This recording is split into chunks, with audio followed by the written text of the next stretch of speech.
Seorang yang dari kecil memang didapat lingkungan atau pendidikan atau yang cukup keras ya untuk mengalami di berbagai segmen usaha saya jalani SMP, SMA, arti menanupi duit itu digaskan. Selain belajar tentang sekarang ada ChatGPT itu produk saya harus mencapai khas karakter, kekuatan dan ketahanan sebagai jawaban masalah. Tidak bisa semua, tapi harus itu yang saya pegang. Jauh lebih sakit daripada jatuh karena cinta. Waduh. Modal itu ada, kita mulaikan setelah kita tahu permasalahan, kita mau bisnis kemana, itu berikanlah untuk ini. Berat nih pertanyaan untuk kalian. Kadang-kadang kalau yang mendengar lagi bingung, lagi baluang, ini bukan solusi. Memang tantangan terbesar itu kan cuma mungkin ada sesuatu yang daya juang itu yang tidak padam. Boleh capster itu bisa kerja cukur rambut sambil berdiri normal konvensional biasa atau sambil duduk. Itu kan yang tadinya kumuh, khawatir. Saya sekarang ada 2 tempat produksi itu. Masalahan utama yang saya dapat itu kursi ringkih, payah, rayon. Itu kan mobilitas kursi barber dengan kursi kantor itu beda. Ada dia juga guru ngaji. Tapi kan kita hidup di dunia tetap harus aktif. Ada pekerjaan yang bisa dikerjakan. Dan di awal-awal saya terus carikan apa sih kerjanya yang layak. Usaha di sini kita itu jual kemampuan. Harus jual kemampuan. Jangan karena kasihan orang. Itu daya juang yang mungkin tidak matematika sulit.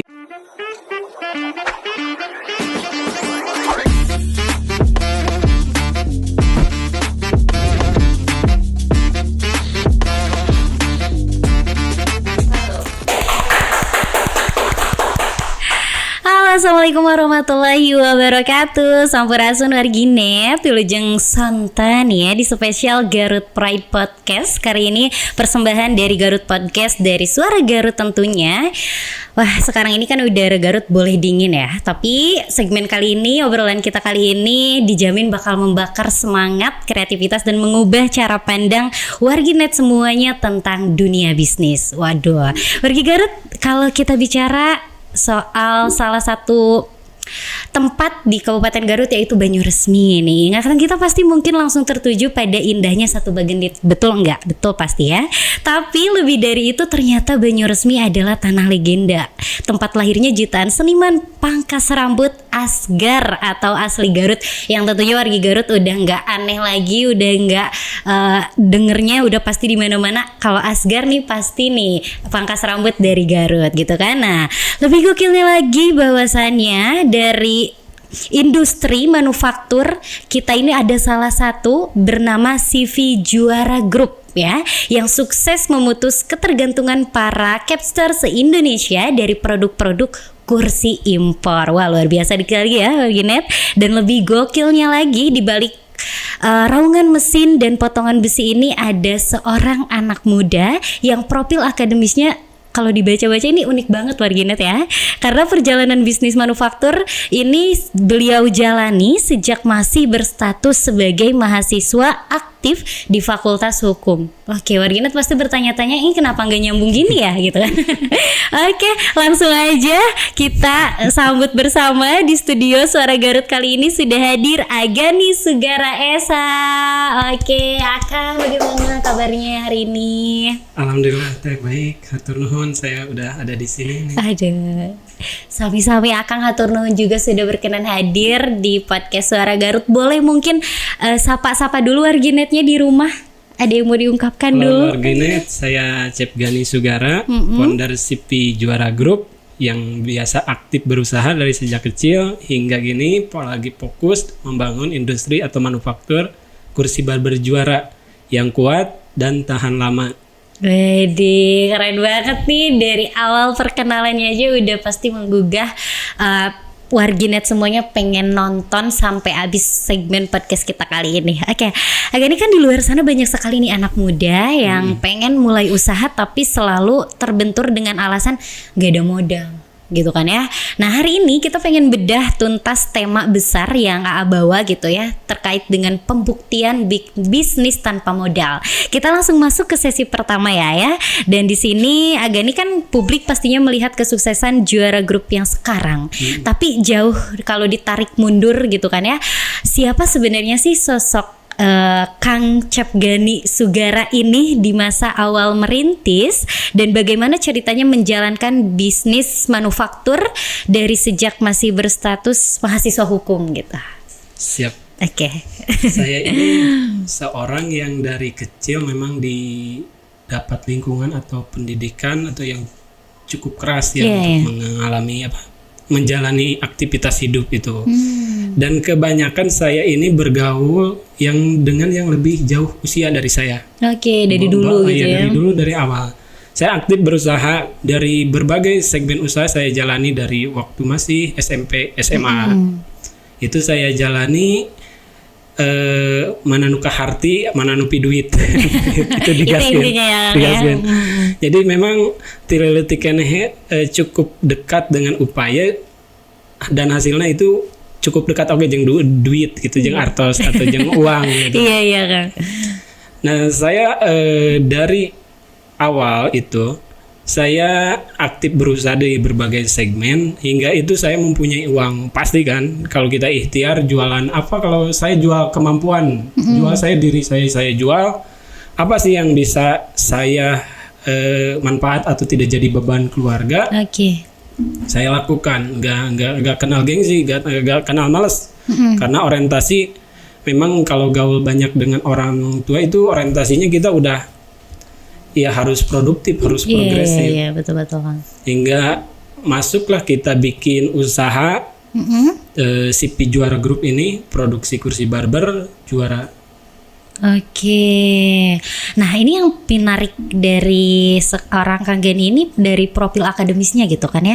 Setelah lulus meraih gelar sarjana hukum, sekarang malah lanjut kuliah di Fakultas Bisnis Uniga. Mengapa begitu?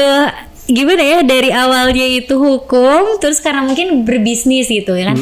Itu tuh gimana sih transisinya kok tiba-tiba dari hukum ke bisnis sekarang gitu? Iya, di sana mungkin yang agak beda, tapi justru menurut saya itu adalah sikap terbaik saya, keputusan terbaik saya. Saya usaha dijalani bahkan sebelum kuliah di hukum tuh.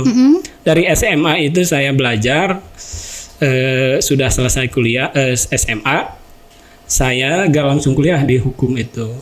Saya melanglang buana lah untuk cari pengalaman atau kemampuan, keahlian. Nah, saya pergi ke Bogor. Di Bogor saya bertemulah dengan relasi atau circle orang-orang yang kompetitif juga progresif. Saya alhamdulillah saya ditakdirkan oleh Yang Maha Kuasa itu memiliki berbagai banyak kemampuan. Di Bogor saya aktif juga di circle-circle yang teknis ya, yang bukan circle motivasi atau circle enggak, circle jeripayah di lapangan kita. Ikuti pelatihan ke kemampuan teknis di bidang welding, mesin seperti itu. Nah, saya dapati juga di sana saya dapati orang yang sangat baik terhadap pengaruh hidup saya yang dia memberikan berbagai kemampuan. Akhirnya 1,5 tahun kurang lebih saya pulang kampung. Nah, pulang kampung di sana saya sudah cukup punya uang, cukuplah untuk seorang yang sendiri itu untuk cukup uang. Akhirnya memulai itu usaha. Saya memulai usaha itu dari awal dari melihat permasalahan. Di dunia, ternyata ini di Banyuresmi atau khususnya itu Tarik Nasional itu pasar kursi barber itu besar. Nah, cuma apa yang permasalahan yang harus saya hadirkan sebagai solusi di waktu itu? Apa sih permasalahan yang hadirkan saya? Saya identifikasi, saya analisa, dan banyak saya menemukan permasalahan. Nah, cuma kita prioritaskan mana yang harus kita selesaikan. Saya harus prioritaskan karena kadang dengan keterbatasan kalau kita mau menjangkau semua itu nggak bakal kena. Saya belajar ada yang cukup mempengaruhi daya pikir saya itu yaitu the arm champion, di judo champion Ada seorang ahli judo, dia punya tangan satu. Dia gurunya mendidik dia itu satu keahlian, tapi terus dilatih kecepatannya, dilatih ketangkasan, kecermatannya, hingga dia meraih juara, dikenal dengan sang judo dengan tangan satu. Nah, saya terapkan tuh di bisnis itu, di CP Juara Group dari awal. Saya merintis, memulai, dan alhamdulillah kekuatan dan ketahanan yang saya hadirkan itu mendapat respon baik. Respon baik di pasar barbershop. Saudara saya juga ikut memasarkan waktu itu dengan segala keterbatasan. Nah, itu di dunia usaha saya memang udah terbiasa istilahnya dengan keringat atau dan lain-lain, udah biasa hal seperti itu, capek-capean. Kan cuma saya perlu upgrade juga kemampuan. Saya masuklah ke Fakultas Hukum. Saya putuskan masuk, dan di sana yang bikin gila lagi untuk saya itu kelas karyawan di hukum. Di hukum. Banyaknya dengan orang-orang yang lebih tua lagi. Oke, justru masuk ke hukum tuh lebih tua lagi gitu ketemu orang. Dengan bukan teman-teman, mungkin orang-orang yang sudah senior gitu. Kalau teman kan sebayaan. Saya anggap tua, kan banyak orang-orang yang memang di sana juga selain belajar tentang struktur kepemerintahan, idealisme, nasionalisme, dan banyak lagi. Kadang-kadang kan kalau habis kuliah itu suka ada obrolan-obrolan, dan saya kan bisa mencermati juga mereka kehidupan selain bicara tentang idealisme, struktur pemerintahan. Juga kadang-kadang kan ada juga obrolan romantika tentang ekonomi dan lain-lain. Dan mereka itu menertawakan saya. Karena menertawakan saya. Kamu jangan ikut-ikut, udah aja kalau usaha ke usaha aja. Saya tadinya ada idealisme ikut ke struktural pemerintahan, dan itu teman-teman atau para senior saya juga ngasih jejaring ring, dan insya Allah mungkin lulus itu juga dapat. Mereka yang aktif kuliah untuk meningkatkan level jejaring, kan banyaknya kelas-kelas karyawan. Cuma saya di sana lebih banyak juga lihat kehidupan orang-orang tua atau senior-senior saya yang satu kelas dengan saya tentang masalah ekonomi, problem ekonomi, baik romantika dalam segala aspek ya, baik rumah tangga atau kepentingan ekonomi, itu pentingnya adanya. Dan itu usaha saya pun alhamdulillah meningkat saya kesibukan kuliah dan kesibukan orderan juga Wah, tangan saya masih beroli kadang-kadang kalau deadline antara kuliah dan ada ini. Karena di awal-awal saya susah payah juga lumayan membangun itu. Jadi di awal-awal fase itu usaha itu sangat bergantung kepada saya. Cep Gani Sugara bergantung sama sekali, sangat kuat bergantung. Sedikit-sedikit saya kikis. Itu alhamdulillah usaha itu terus berkembang, masuk ke hukum, usaha itu lagi juga berkembang. Setelah lulus udah gak ada idealisme tentang jenjang di lain, saya fokus aja ke bisnis gitu. Masuklah dan ini mungkin keputusan terbaik saya ya, benar-benar terbaik, karena juga semenjak masuk di fakultas bisnis, banyak hal-hal yang terus saya upgrade, yang saya perbarui tentang kualitas, kekuatan, ketahanan produk, sistem, manajemen. Itu yang ini adalah keputusan terbaik saya, bahwa antara ilmu di lapangan yang saya jalani, antara teori di kampus, di hukum, di fakultas bisnis, itu sangat relate. Dan saya hubung-hubungkan, dan saya makanya kalau pulang kuliah itu saya cepet-cepet pulang. Karena penasaran. Karena penasaran praktekin. Kadang-kadang kan sekarang kita belajar itu enak sekali, beda dengan dulu. Sekarang ada ChatGPT atau AI itu. Kalau saya kan jarang-jarang bawa buku sekarang, bawa pulpen. Kayaknya mungkin Pak dosen. Pak dosennya nonton ini di bukan RH-nya kayaknya. Saya foto ke AI, analisa dan hubungkan dengan apa yang saya usaha jalankan. Itu tuh dia kan detail tuh, mengkritik saya atau memberi analisa. Itulah pentingnya saya memahami antara pentingnya ilmu lapangan dengan ilmu akademis. Tapi itu tuh beda nggak sih, Kang? Kayak kata orang gitu kan, ternyata kalau misalnya kita udah belajar tentang teori ilmu gitu, terus kalau kita turun di lapangan itu kadang berbeda 180 derajat, kayak udah bilangnya kayak gitu juga kan. Kalau misalnya dipraktikin, kalau dari Akang sendiri gimana? Kalau menurut saya keduanya itu sangat penting. Karena kalau tanpa teori ya kita gerasak gerusuk habis waktu itu. Kesalahan nggak ada istilahnya, nggak ada roadmap ya. Oke. Nggak ada mapping kita mau ke arah kemana. Iya. Kalau ada ilmu, ada pemahaman sedikitnya, kalaupun salah, ada ukuran gitu. Nggak modal geber-geber doang gitu. Wah semangat Iya. konyol gitu. Oke, jadi penting gitu ya kalau keduanya. Oke. Kemudian kan ada satu kalimat yang selalu melekat pada persona Gani ini gitu ya, itu tentang tetap dekat dengan upaya. Nah, apa makna terdalam dari kalimat tersebut bagi roda kehidupan seorang Kang Gani pribadi gitu? Hasil tidak selalu dekat. Susah untuk menentukan hasil ini akan dekat atau tidak. Tapi kalau upaya itu adalah pilihan yang kita bisa tentukan. Dan rata-rata sepengalaman hidup saya dari aktif usaha dari kecil ya, jadi serabutan segala hantam selama hal saya hajar itu. Yang penting tidak jadi beban, punya uang itu rasanya udah gimana, dan kuliah pun tanpa biaya orang tua tuh. Jadi beda dari rasanya. Awal gitu ya, Kang. Enak tuh duduk di tempat kuliah tuh kalau pakai modal sendiri. Iya. Bahkan teman-teman saya suka tanya gitu, bilang gitu, enak bener kayaknya kalau lihat saya itu duduk di tempat kuliah. Itu. Jadi upaya itulah yang harus diutamakan daripada hasil. Tapi rata-rata kalau upaya, misalnya kalau saya upaya ketahanan dan kekuatan, saya terus diulang-ulang itu. Produk saya harus mencapai khas karakter, kekuatan, dan ketahanan sebagai jawaban masalah. Tidak bisa semua, tapi harus itu yang saya pegang. Saya bolak-balik dan alhamdulillah terbukti sampai sekarang kalimat itu. Oke, gitu ya. Kemudian kalau di tengah maraknya anak muda yang terjebak dalam stuck mindset gitu karena masalah dana, itu kan yang paling penting gitu. Menurut Agani sendiri sebenarnya lebih penting mana sih antara modal dan mental dalam memulai sesuatu atau usaha gitu? Bukan keduanya menurut saya, Teh. Oh, ada tadi apa tuh? Bukan keduanya yang paling penting. Apa kan? Yang paling penting tetap adalah upaya. Oh, itu balik lagi. Upaya. Kalau mental tolak ukurnya kita gak tahu di mana mental kita. Kalau upaya kita akan tahu tuh. Caranya kan? Sekarang kita berupaya apa yang kita upayakan.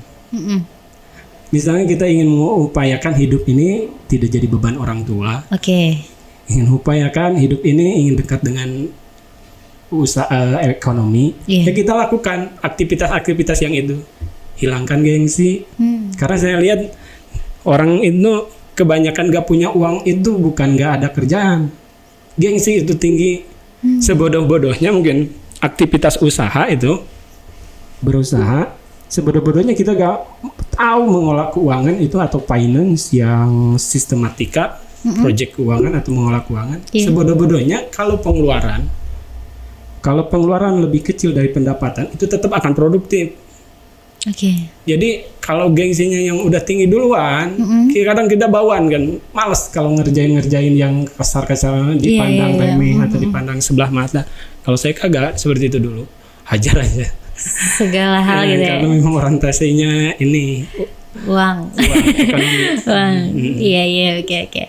Luar biasa sekali ya jika tadi seluruh lika-liku dari air mata perjuangan gitu kan seorang Kang Gani Sugara ini dari dulu sampai detik ini dirangkum gitu. Kalau dirangkum dalam satu kalimat saja, apa sih kalimat yang mau Kang Gani sampaikan? Oke. Ini kalimat. Cukup Ayo. Representasinya dari sejak kecil. Nah, kalimat ini saya yang dapati dari orang tua atau pengalaman di lapangan, hasil dari jeripayah saya dari mulai SMP jual ayam ke keluarga. Target market saya dulu itu adalah keluarga. SMP itu Saya jual ayam ke keluarga, jual segala, Oh, gitu. jual marmot, Itu jual. ayamnya dari mana, Kang? Ya kita ternak dong. Oh, keren. Kadang kita beli dari yang lain gitu atau jualin. lagi. Oh, Ya. gitu. Oke. Kita jadi perantara. Juga gitu dulu kambing, sepeda saya ke pasar Segala kambing. gitu ya, jiwa Pokok. bisnisnya dari kecil. Memang udah kenikmatan oke mungkin.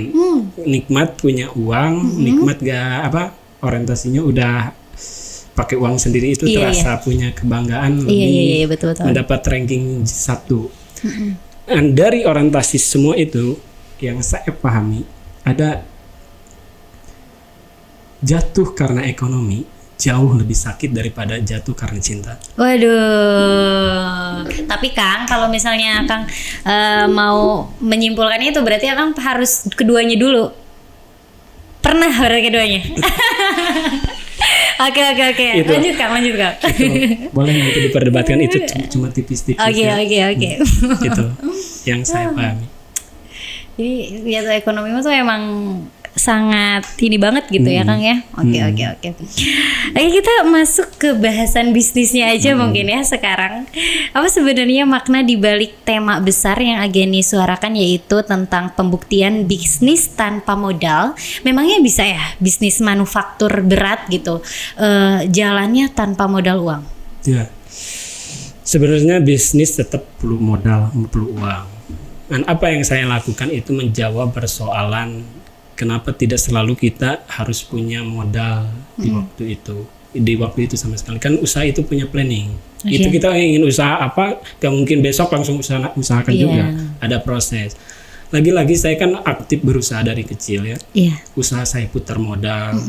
Itu kan ada keunggulan, ada uang yang saya punya. Walaupun saya gak punya modal dari orang tua, modal sistem saya gak ada dari orang tua. Orang tua bukan kategori yang gak ada juga gitu, cukup adalah alhamdulillah gitu. Saya gak mentolerir atau gitu menafikan itu. Orang tua saya luar biasa. Saya justru banyak guru terbaik saya adalah orang tua. Satu ibu saya, kedua bapak saya.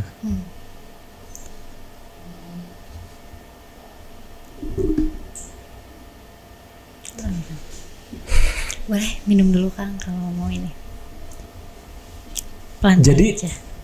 Usaha itu waktu dulu itu ya kita putar dari usaha, dari keuntungan kita, dari usaha yang pernah kita jalani kemampuan. Saya kan sering dagangkan kemampuan saya, tubuh saya itu saya jual. Pak Haji ada yang perlu saya bantu atau apa, itu kan hasilnya bakal jadi uang. Dia perintahkan saya untuk kerjain apa, itu kan saya jadi uang tuh hasilnya. Gak rumit kok, gak rumit. Alhamdulillah nggak rumit.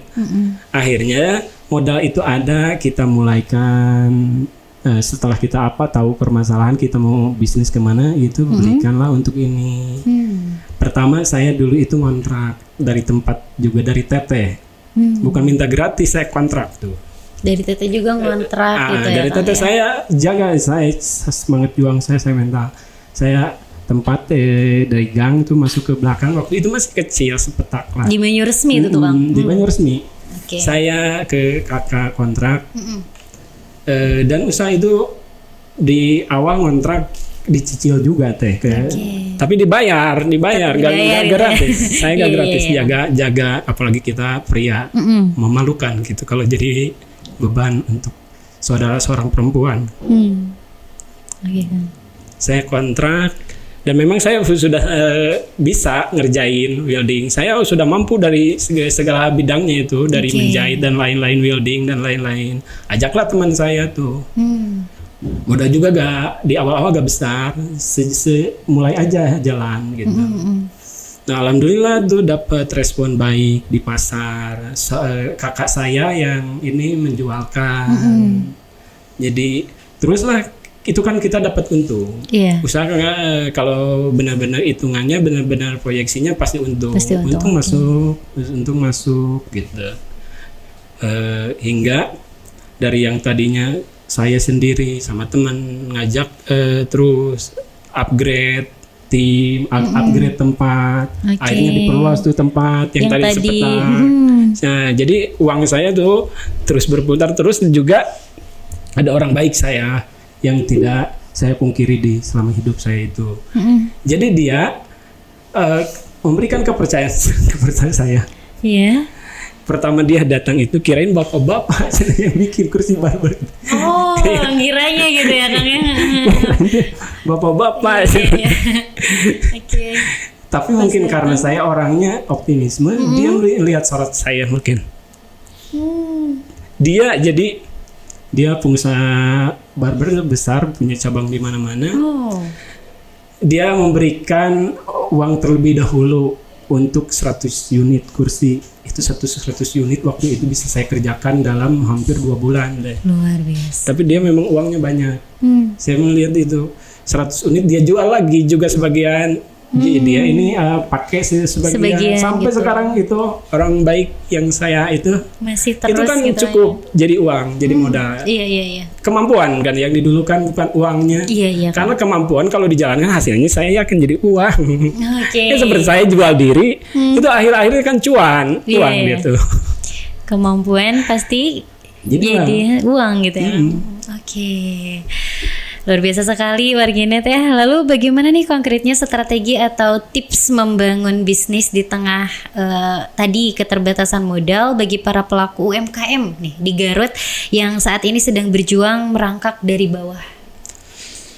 Aduh, cukup berat nih pertanyaan untuk UMKM. Kadang-kadang kalau yang mendengar lagi bingung, lagi baluang, ini bukan solusi atau ini bukan solusi. Iya sih kan. Ngomong doang dengernya ya. Saya gak punya strategi, saya gak punya solusi, cuma ingin saya berbagi apa yang saya lakukan. Iya. Kalau lihat pengusaha-pengusaha yang anak sultan atau tingkat nasional yang besarnya luar biasa, mungkin mereka pantesan dan lain-lain. Iya. Terlalu jauh juga. Cuma nih saya orang Banyumas nih, orang Garut yang kita dilihat dulu. Iya. Lihat gitu Kang. Jadi bisnis tanpa modal atau bagi UMKM yang kekurangan modal, saya rasa banyak hal yang bisa dilakukan. Kita gali kemampuan. Oke. Satu, kita ini ada istilahnya kalau dari marketing itu ada produk, ada price, ada uang, ada harga, ada distribusi. Yang keempat adalah tempat. Nah kita mau kemana dulu, arahkan itu. Jadi ada sesuatu yang di kita itu produknya sudah bagus, tapi gak bisa memasarkan. Ada juga istilah lain yang kita harus cermati atau komparasikan. Kalau produknya bagus, bergeraklah itu mulut ke mulut. Tanpa kita banyak ngomong atau promosi, itu dia bergerak tuh produk kita yang bicara. Dan saya itu lakukan itu. Saya gak banyak showcase atau dan lain-lain, atau bahkan diskon saya gak ada. Diskonan. Saya tahankan ketahanan produk itu dari awal tuh. Itu gak mudah konsisten di satu bidang itu. Harga bahan baku naik. Dengan harga beli yang dulu kita gimana? Beda gitu ya. Beda. Saya pertahankan itu. Saya ulang-ulang terus. Kekuatan tahanan. Nah di bisnis yang lain juga, misalnya kalau kita unggul, sudah memahami bisa memproduksi produk, kita harus punya ciri khas dulu. Mau kemana? Mau unggul di mana? Satu aja dulu unggulnya di mana. Kalau kita jago jualan dengan bisnis terbatas modal, jadi affiliate kok bisa. Gampang gitu ya untuk. Jangan idealis semua dulu. Jadi affiliate atau jadi perantara. Kan kadang-kadang perantara lebih besar loh untungnya daripada produsen langsung. Kalau jago-jago. Nah kita apa kelemahan kita dan keunggulan kita itu kita jalani salah satu. Itu untuk bisnis untuk sebagian UMKM. Ya. Oke, sekarang aku mau ngajak Kang ini bernostalgia sedikit mungkin ya. Seperti apa sih gambaran atau kondisi nyata workshop Juara Group di masa-masa awal merintis dulu? Tantangan terberatnya yang waktu itu apa sih Kang? Tantangan terberat saya di awal-awal itu adalah manajemen waktu. Karena masih kuliah. Ya, waktu kuliah saya harus tetap sinkronkan antara ilmu yang dapat saya lapangan, proyek yang saya harus kerjakan dengan materi kampus. Itu kan numpuk. Kalau hukum itu lebih dari fakultas Uniga atau bisnis malah saya. Lumayan ini. Itu tuh tantangan. Tapi di sisi lain itu justru challenge buat saya. Di awal-awal itu, aduh, dengan segala keterbatasan peralatan, mesin, tempat dan lain-lain, saya dipaksa harus progresif tetap. Karena saya kan punya tim, saya punya bahtera. Kalau Chef Gani Sugara oleng, wah bisa bubar tuh. Bisa. Kalau Chef Gani tidak serius bikin kekuatan dan ketahanan di area kursi barber, pembeli kapok saya yakin bakal bangkrut.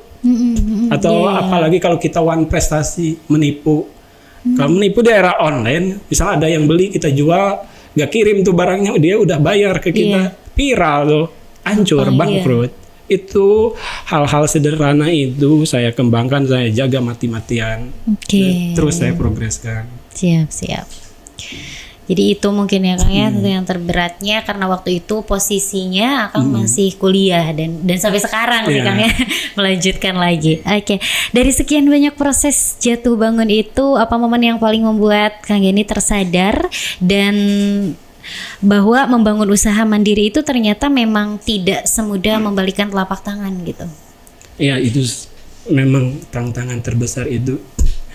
Dan cuma mungkin ada sesuatu yang daya juang itu yang tidak padam. Bolehlah kita manusia gak sok kuat juga, capek ada, sakit juga ada. Kan cuma daya juang Grand Way kita kuat. Saya tahu nih ada bahtera yang saya harus jaga, tim dengan tim segala background, dari mulai tim yang dengan keterbatasan fisik atau dan lain-lain, tim profesional. Ini kan ada usaha yang harus saya jaga, harus saya kembangkan. Gak boleh oleng. Tidak semudah membalikan telapak tangan, apalagi kita gak punya privilege. Gak punya privilege sistem atau modal dari orang tua. Itu teh yang paling ini sisi dan yang paling sulit itu menjaga konsistensi. Saya ingin produk saya kuat dan tahan lama di kursi barber. Enggak neko-neko dulu yang lain-lain. Saya ingin itu di pasar jadi solusi permasalahan. Produk saya itu bukan jadi yang lain-lain, harus dia menjawab solusi. Itu dulu permasalahan itu yang harus saya pegang, dan itu terus kadang-kadang nih seharian nggak tidur teh, ingin buru-buru cepat pagi, ingin evaluasi produk. Nggak tidur, ingin cepet pagi, ingin segera pagi tuh, ingin segera ke workshop. Ini nih ada yang kurang. Itu jiwanya itu udah di sana gitu ya Kang ya. Luar biasa sekali, dan itu tuh penting bangetnya adalah konsistensinya itu ya Kang. Meskipun jalannya terjal, tentunya CP Juara Group ini sukses meraih juara 1 inkubasi inovasi Universitas Garut 2024, betul Kang? Betul ya. Nah, sebagai mahasiswa bisnis Uniga, saat ini apakah kemenangan itu buah dari penerapan ilmu kuliah, dan apa sebenarnya bahan bakar utama yang membuat Kang Gani ini tetap progresif sampai hari ini? Alhamdulillah, itu sesuatu yang sangat kami banggakan untuk Juara Group, karena itu bukan kerja saya sendiri. Tim gitu ya. Kerja tim, saya persiapkan itu jauh-jauh hari untuk ikuti lomba itu. Saya bikin 1 tahun tuh untuk mempersiapkan prototipe. Prototipe itu sampel, observasi sebelumnya, analisa kebutuhan pasar. Itu kan inovasi, inovasi produk. Dan inovasi itu tidak hanya kepada produk loh.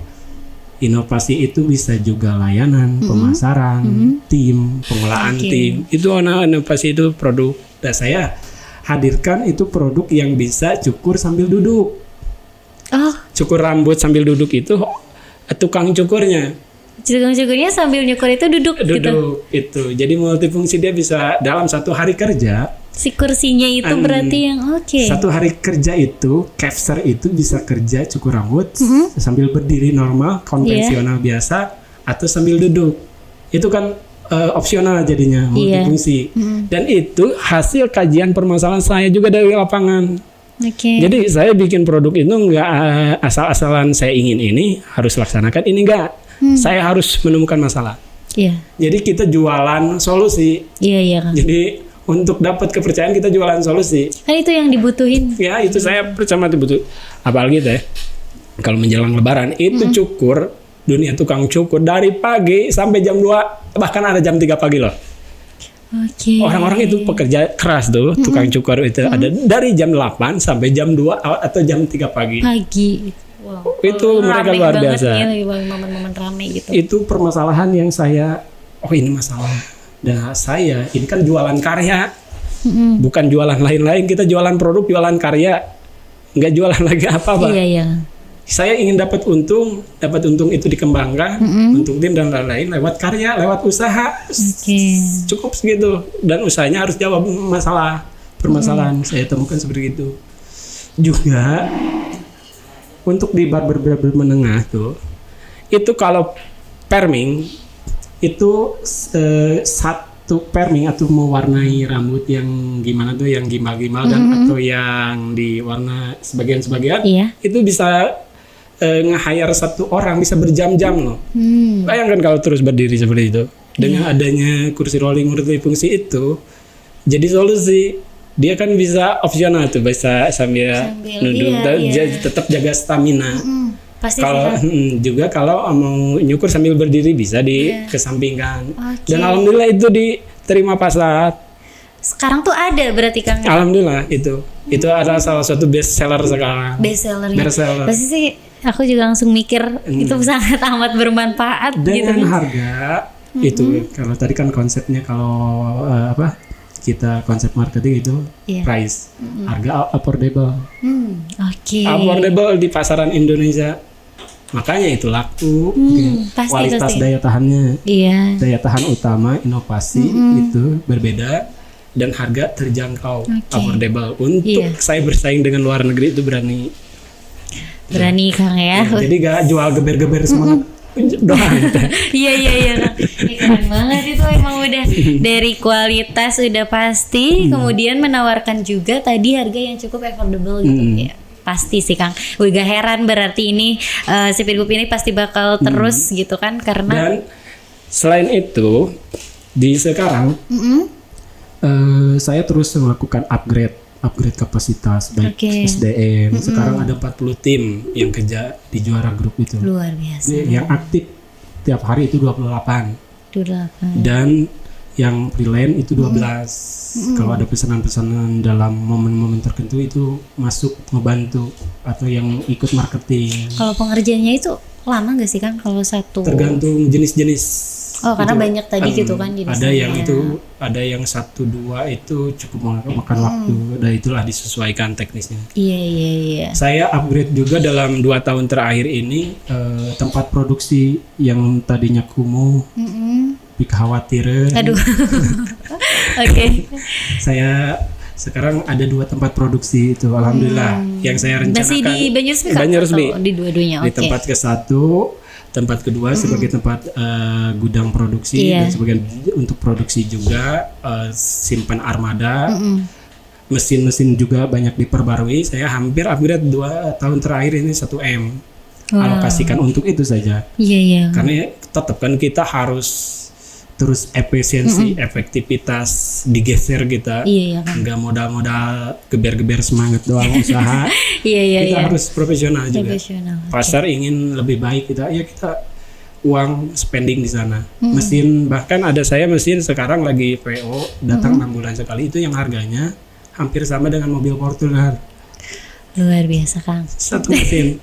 Satu mesin harganya hampir sama dengan mobil Fortuner. Dan alhamdulillah kapasitas kesiapan saya armada pun sekarang ada 3 armada pengiriman ke paket itu biar mempercepat, karena ingin terus melakukan efektivitas. Tenaga kerja udah kita siap. Saya berbenah juga itu inovasi itu gak hanya inovasi di produk tadi, di inovasi tim, kapasitas, agar saya bisa ngasih solusi atau usaha ini benar-benar bisa memaksimalkan keinginan pelanggan. Yang tetap dengan kekuatan dan ketahanan yang jadi fondasi utama. Luar biasa sekali. Boleh kita break dulu minum. Kan sekarang kita mau bedah nih dari keunggulan produknya. Kenapa sih produk kursi barber dari Juara Group ini sangat identik dengan kekuatan dan ketahanan produk nih? Bahkan kabarnya sampai berani memberikan garansi uang kembali kalau tidak terbukti tangguh. Kenapa Kang bisa? Itu adalah filosofi hidup yang saya bawakan ke dunia usaha. kekuatan dan ketahanan itu dalam upaya dalam menjalani hidup saya terapkan nih. Usaha saya ini harus produknya kuat dan tahan, apalagi relate dengan permasalahan pasar di di dunia barbershop yang saya analisa, yang saya identifikasi. Ketahanan itu penting dari semua aspek permasalahan di dunia barbershop. Itu permasalahan utama yang saya dapat itu kursi ringkih, payah, rayon. Itu kan mobilitas. Kursi barber dengan kursi kantor itu beda. Kursi kantor lebih pendek dan dipakainya mungkin sekali-kali. Kalau kursi barber mobilitasnya itu terus gitu ya Kang. Beda-beda orang dengan bobot yang dalam satu harinya itu. Makanya kemampuan saya itu adalah kekuatan dan ketahanan. Itu adalah harga mutlak yang tak boleh saya ubah-ubah. Walaupun harga bahan baku naik dan lain-lain, kita harus menyesuaikan. Dan itu tidak mudah. Mempertahankan konsistensi, tapi saya benar-benar jaga sampai untuk biar gak saya jadi masalah pasar. Jadi juara grup itu jangan jadi masalah buat pasar, harus jadi solusi kan? Iya betul. Saya kasih jaminan overall untuk seluruh daerah. Sabang sampai Merauke, jika tidak terbukti tangguh, uang kembali utuh. Saya lakukan itu dari awal berdiri sampai sekarang. Luar biasa kan? Alhamdulillah itu walaupun nggak banyak promo atau kosmetik pemasaran, lipstick pemasaran, tapi alhamdulillah dari sampai sekarang, makanya dari dulu sampai sekarang makanya berkembang progresif. Yaitu saya pegangan itu Juragan Capster Barber Sabang sampai Merauke, jika tidak terbukti tangguh, uang kembali utuh. Garansi, di marketplace pun itu adalah kepastian yang saya ingin hadirkan. Jadi kursi barber kuat dan tahan lama, itu yang poinnya gitu ya. Highlightnya keren, luar biasa sekali. Nah terus ini ada poin yang paling menyentuh hati dan membuat CV Juara Group ini berbeda. Kenapa sih Kang Gani memilih untuk memperdayakan tim yang disabilitas dalam perjalanan usaha manufaktur ini? Padahal kan di industri ini butuh fisik yang sangat prima tentunya. Saya usaha tidak untuk cari makan teh.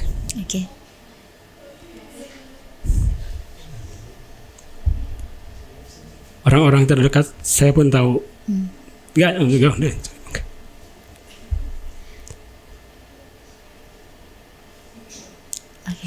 Dan saya kepada Yang Maha Kuasa selalu minta kemampuan.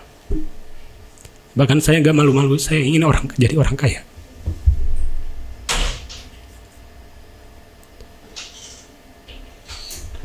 Saya itu dulu belum punya rumah. Ada tim disabilitas tuh yang saya latih jadi desainer teknis sekarang. Saya belum punya rumah, tapi saya ajak tuh masyarakat Udunan untuk bangun rumahnya. Itu saya belum punya rumah, usaha masih tertatih-tatih.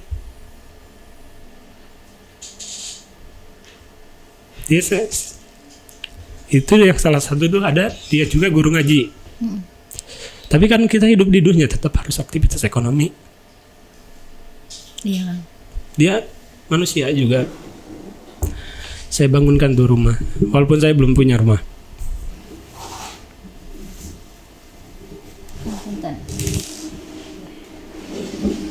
Ini masyarakat kampung saya, tokoh-tokoh atau sepupu-sepupu pasti nonton ini. Untuk saksi hidup. Bahkan sebagian saudara-saudara ada yang meragukan untuk sikap saya seperti itu. Ngapain kamu? Ada sebagian atau orang lain. Ngapain? Istilahnya kalau matematikanya kamu juga masih maaf gitu. Ngapain? Tapi ada kalimat yang ini dari kalimat atau guru atau yang lain, memang mungkin kalimat itu cukup keras ya. Kepada semua aspek yang orang terdekat ini saya sampaikan. Kalau saya hidup suatu saat nanti jadi susah, jangan ikuti saya. Sesimpel itu saya katakan. Dan alhamdulillah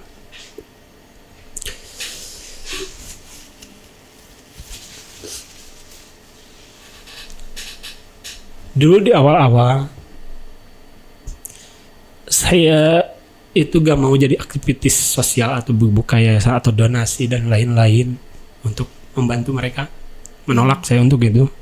Enggak, itu bukan level saya, bukan passion saya, itu bukan. Saya ingin jadi pengusaha. Dengan cara berusaha itu saya dapat untung. Dengan dapat untung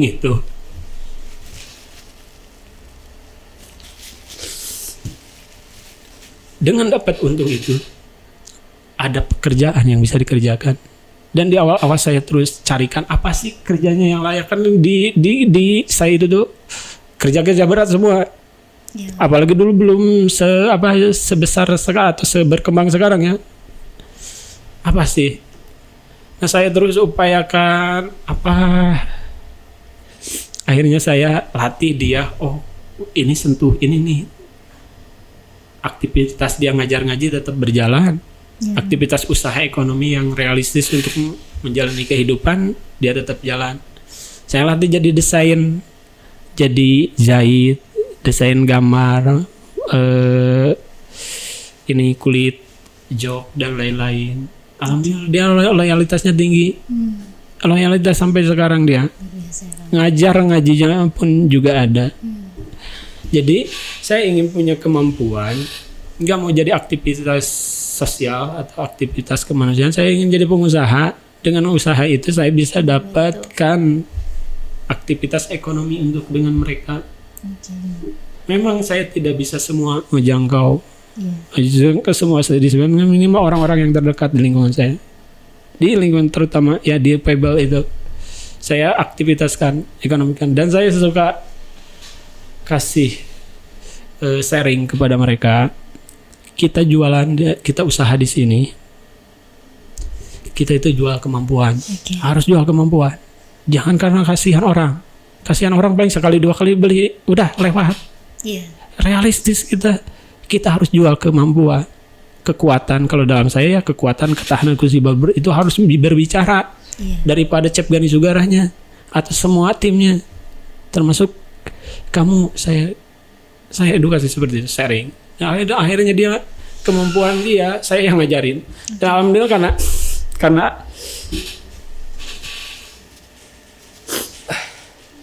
karena saya mempunyai kemampuan dari segala aspek bidang itu, jadi ngajarin teh bisa semuanya.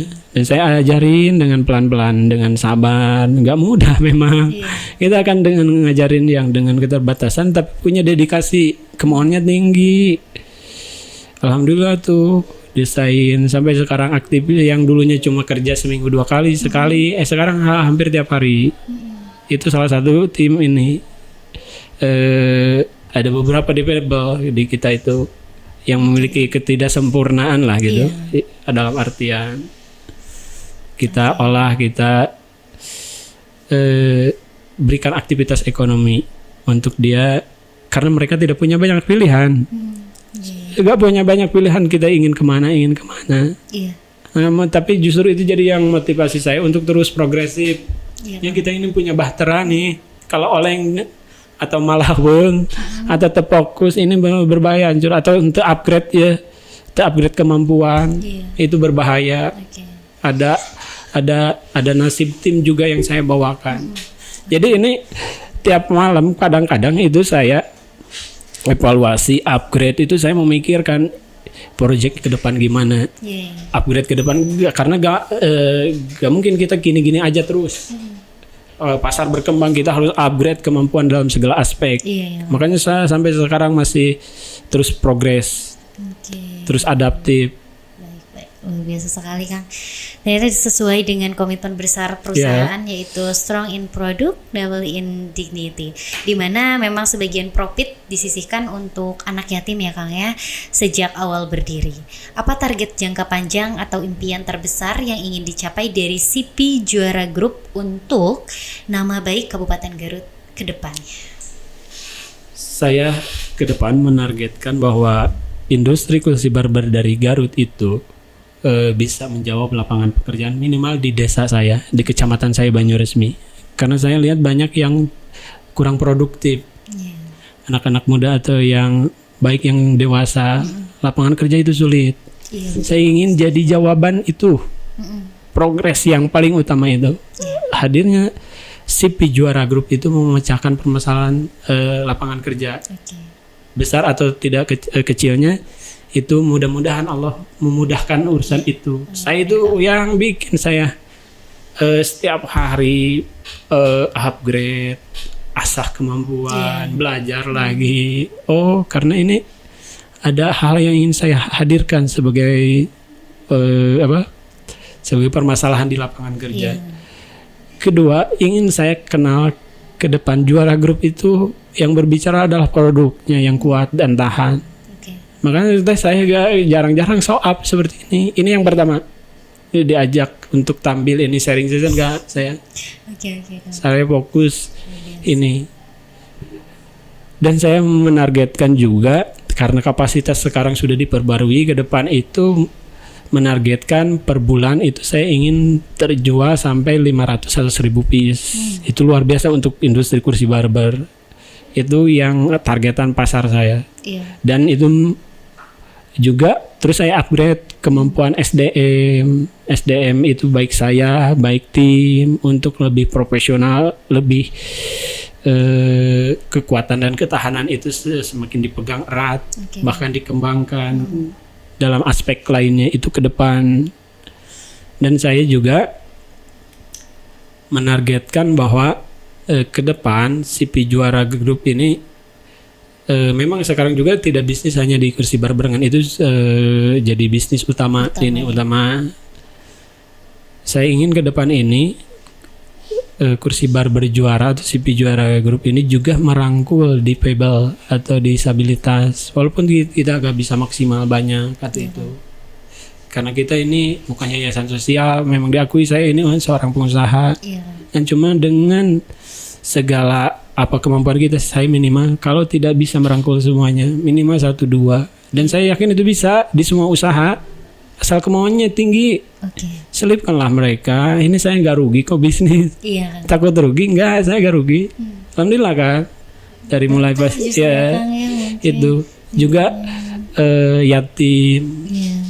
Itulah kita ini kan berekonomi dengan nuansa ambisi, keinginan tinggi dan lain, haruslah diturunkan tensi itu dengan membagi keuntungan. Seperti itu daya juang yang mungkin tidak matematika sulit kalau dicarikan matematikanya. Tapi kan itulah ada hal-hal yang menggerakkan itu bukan karena matematika juga atau matematika bisnis juga. Ada hal sisi lain yang harus jadi penggerak, dan saya yakin itu. Bahkan saya sering ke keluarga saya tuh yang ragu dari awal. Kalau saya susah suatu saat, jangan ikuti saya. Jangan ikuti saya. Ini sekarang saya malah diucapkan tuh di depan kamera, biar untuk jadi saksi. Jadi salah. Saya yakin karena yang Maha Kuasa juga tidak menciptakan kita untuk hidup susah atau menakdirkan kita jadi susah. Kita kalau dekat dengan upaya, insya Allah rezeki ekonomi itu Allah bantu juga. Kalau segi pendekatan agamanya ya, walaupun selama ini ya saya ini bukan dari basic banyak pengetahuan agama. Alhamdulillah juga terima kasih saya kepada guru-guru, selain orang tua adalah guru terbaik di mahasiswa, di bisnis, di hukum, di bisnis ada orang yang sangat berpengaruh dari saya itu Bapak Teten. Dia pengusaha yang energik dan sangat luar biasa dermawan. Itu yang sedikitnya mungkin saya tidak banyak ilmu darinya, tapi saya melihat sosoknya tuh. Beda lah kalau kita dari ChatGPT itu mungkin kita hanya tahu teorinya, tapi kalau bertemu dengan orang, berguru dengan langsung ada sugesti kalau saya rasa ini. Terus Bapak Dr. Sukma itu juga yang luar biasa. Beliau itu industrial juga, manufaktur, konstruksi. Yang sedikitnya menggeser mindset saya. Dia orangnya tenang. Tenang juga mungkin karena banyak uang. Dia pengusaha besar, juga dosen. Bapak Dr. Sukma kalau ngajar dia luar biasa gitu. Saya tentang supply chain dan lain-lain yang menggeser dari ranah geber-geber semangat. Jadi saya harus dituntut lebih profesional. Oke. Diberikan penerangan-penerangan yang berkaca ke perusahaan-perusahaan dan secara teknisnya ya, bukan hanya motivasian gitu. Oke, luar biasa sekali Warginet. Sebuah paparan yang tentunya membuka mata kita semua bahwasanya batasan terbesar dalam hidup ini bukanlah ketiadaan modal ya Kang ya, melainkan ketiadaan tekad. Sebagai penutup obrolan bermakna kita kali ini, silahkan mungkin Kang Gani memberikan sebuah closing statement atau pesan terbaiknya untuk Warginet di rumah. Warginet di rumah, terutama Garut dan Sabang sampai Merauke, kursi barbar juara atau juragan Capster barbar juara. Siapapun yang ada di fase dalam masa merintis atau memulai usaha, yang terpenting adalah kuatkan upaya dalam segala macam keadaan. Upaya itu harus jadi pondasi utama. Soal hasil, insya Allah biasanya, atau saya yakin hasil itu tidak akan jauh dari hasil upaya. Yang penting tugas kita berjuang. Menang kalah itu urusan yang Maha Kuasa. Luar biasa Warginet, tentunya tetap dekat dengan upaya karena hasil akhir adalah milik Yang Maha Kuasa. Sebuah tamparan sekali, motivasi besar buat kita anak-anak muda Garut nih, yang tentunya agar tidak malas, berani tampil dan percaya diri dengan potensi yang ada pada diri kita. Sekali lagi hatur nuhun Agani sudah berkenan hadir gitu ya di podcast Suara Garut. Sukses terus tentunya untuk CV Juara Group. Semoga makin berkah dan tentunya membawa nama Garut terbang lebih tinggi lagi di kaca internasional. Baik, terima kasih untuk para sponsor kita pendukung acara hari ini. Jangan lupa Wargi Garut untuk follow Instagramnya narasumber kita @Gani Sugara. Aduh, tipe ini. Sugara ya. Dan pastikan wargi semua untuk like, komen dan juga subscribe untuk YouTube channel kita Suara Garut Official, tentunya agar tidak ketinggalan setiap episodenya yang tentunya memberikan kita informasi-informasi menarik. Terima kasih untuk Asgatur, Asga Umroh dan juga Agrapana Furniture. Suara Garut, suara Anda kami beritakan. Terima kasih.